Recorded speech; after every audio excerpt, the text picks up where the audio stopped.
कुछ दिन पहले की बात है। एक सुंदर सी लड़की जो शादीशुदा थी, अपनी बेटी की जिद करने पर उसे चिड़ियाघर घुमाने ले गई। कद काठी की काफी आकर्षक दिखने वाली वे युवती भले ही सांवली थी, पर उसके चेहरे का नूर हर किसी को अपनी ओर एक नजर देखते ही मजबूर कर ही देता था। काले घने लंबे बाल जो कि उसकी कमर तक जाते थे, उसके सुंदर में निखार लाने का काम कर रहे थे। उसके साथ उसकी छोटी बेटी थी, जो उसकी उंगली पकड़ कर के बारी बारी से अलग अलग जानवरों को उनके बाड़ में आगे जाकर देख रही थी, और कभी हंसती और कभी मुस्कुराती, कभी अपनी माँ की ओर देखती खेल रही थी। वह चिड़ियाघर में एक आवारा और मंचा मनचले लड़कों का झुंड भी था, जो उस लड़की को देख ही उसकी सुंदरता पर लार तक पकाने लगे थे।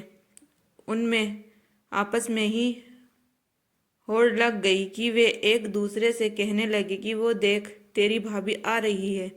तभी दूसरा पहला बोला से कहता है कि चल पागल, भाभी तेरी है, मेरी तो जाने मन है। ऐसे भेदभाव अश्लीलता कमेंट्स कर रहे थे वे लड़के उस लड़की के आगे पीछे घूमने लगते हैं, लेकिन वह लड़की उन्हें बेशरम लड़कों को इग्नोर करते हुए अपनी बेटी के साथ मस्ती करती हुई आगे बढ़ती जा रही थी। अपने पितृ कोई भी प्रतिक्रिया न दिखाकर वे लड़के अब और भी ज्यादा जोर शोर से साथ उसके पीछा करने लगते हैं।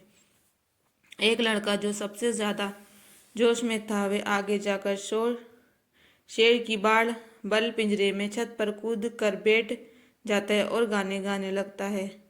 तेरा ध्यान किधर है, तेरा हीरो इधर है, उसकी ओर कुछ इशारे भी करने लगता है। लड़की को अभी भी उसका गाना तकनी वे विचलित नहीं कर रहा था। ऐसा लग रहा था मानो उसे कोई फर्क ही नहीं है कि क्या कह रहा है, वह तो बस अपनी बेटी के साथ मस्ती करने में बिजी थी। लड़की का ध्यान अपनी ओर आकर्षित करने के चलते वह उछल कूद ही कर रहा था। वह गलती से शेर की बाड़ के अंदर जा गिरा। अचानक से ये हुआ कि उसे खुद कुछ समझ नहीं आया, लेकिन जब उसे होश आया वह शेर की बाड़ में गिर चुका था। उसके पैर तले जमीन खिसक गई, उसका गला सूखने लगा। वे चिल्लाना चाह रहा था, लेकिन उसकी आवाज उसके गले से ही दब ही रह जा रही थी। बहुत कोशिश करने के बाद भी अपने दोस्तों से मदद के लिए गुहार लगाने लगा, भाई प्लीज मुझे बचा लो दोस्तों। लेकिन कोई भी उसकी मदद करने के लिए आगे नहीं आ रहा था। दूसरी ओर जैसे ही शेर ने देखा कोई उसके बाड़ में आ गया है, शेर धीरे धीरे दबा पैर आगे बढ़ने लगा। शेर के चेहरे और उसकी आंखों का खौफ देखते ही लड़के का हाल बेहाल हो गया था। उसे तो लगता था शायद ये उसकी जिंदगी का आखिरी दिन होगा। बाढ़ के बाहर बहुत से लोग भीड़ इकट्ठी हो जाती और सब लोग उसे बाहर आने के लिए चिल्लाते हैं, लेकिन आगे बाढ़ के कोई भी बचने के लिए नहीं आता। शेर आगे बढ़ रहा था, तभी बाढ़ में से आगे आते हुए उसे लड़की ने अपनी शादी का एक किनारा जल्दी से बाढ़ में फेंका और चिल्लाकर कहा, जल्दी ही पकड़ो। लड़की ने अपनी पूरी साड़ी उतार दी और बाकी लोगों को मदद के लिए शोर पकड़ रही थी। दूसरे छोरे को भी पकड़ा। वह लड़का किसी तरह से अपनी जान बचाने में कामयाब हो गया। जैसे ही वे बाढ़ की दीवार कूद के बाहर आया, वहां पर मौजूद सिक्योरिटी गार्ड से गरजते हुए कहा, तुम होश में भी थे कि तुम क्या कर रहे थे इसे खूंखार शेर की बाढ़ के पास? अगर ये बहन तुम्हारी मदद के लिए आगे नहीं आती तो तुम इसी शिकार शेर के पेट में चले गए होते।